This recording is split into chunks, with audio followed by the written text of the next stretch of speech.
And good evening, everybody. I'm Keith Koontz. I'm Ann Nyberg. We begin with Connecticut's latest push to keep drunk drivers off the road. Governor Malloy is considering a bill tonight that would require first-time DUI offenders to install a breathalyzer ignition interlock device in their car. Our chief Capitol correspondent Mark Davis joins us live from our Hartford newsroom with all the details. Mark? Hi, Keith and Ann. Good evening, everyone, from the Hartford newsroom. Since 2011, repeat offenders have been required to have these devices on their cars. Now it would be on your very first offense. These are some of the hundreds of people that have died because of drunk drivers on the roads in Connecticut. They line the walls of Mothers Against Drunk Driving in East Haven. There were 85 more last year.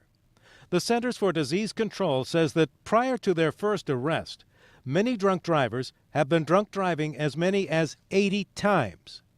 One of the pictures on the wall is Dustin Church, killed 10 years ago when he was 18 by a drunk driver. His dad is former Channel 8 sportscaster Skip Church of Madison. What we chose to do was to get involved and try to make sure that families don't have to suffer through what we've suffered through for so long. In the final hours of the legislative session, the State House and the State Senate voted unanimously to approve a change in law that Skip and his wife have been advocating. Under the new law, you would be required to install an ignition interlock device on your vehicle after your first drunk driving offense. So here's how it works. You turn on the ignition, that powers on the unit. Then it tells you to blow.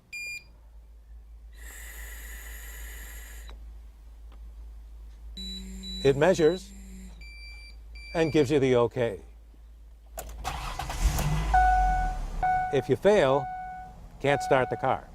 Janice Heggie Margolis helped to found Mothers Against Drunk Driving 30 years ago. She's convinced this will lower the number of fatalities. In the states where there are all-offender ignition interlock devices, such as in New Mexico, that there's a 40% decrease in alcohol-related fatalities. Having an ignition interlock device on their car will allow them to continue their lives because suspensions have been shortened, but it'll also keep the rest of us safe.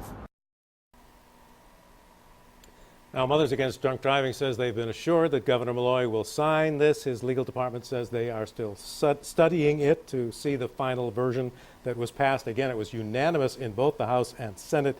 It would take effect on July 1st of next year. Live from the Hartford newsroom, Mark Davis, News 8.